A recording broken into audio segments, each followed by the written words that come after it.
کے لیے کافی ہیں کہ وہ اس انسرجنسی کو برقرار رکھ سکیں.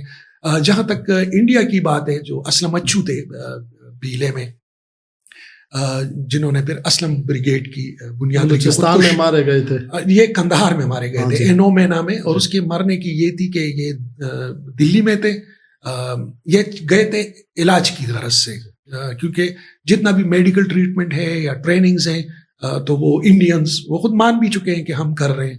تو اور علاج تو پرٹیکولر تو ان کو دلی کے ایک ہاسپٹل میں علاج فراہم کیا گیا.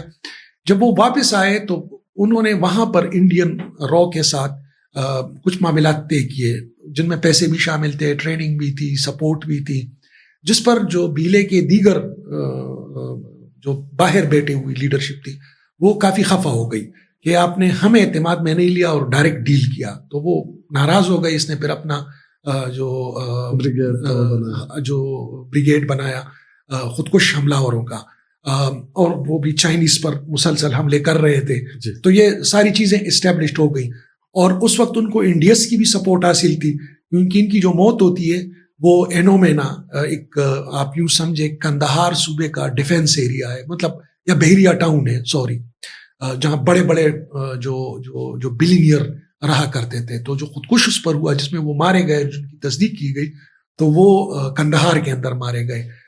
تو ظاہری بات ہے اس وقت انڈیس را اور انڈیس جوائنٹ کر رہے تھے.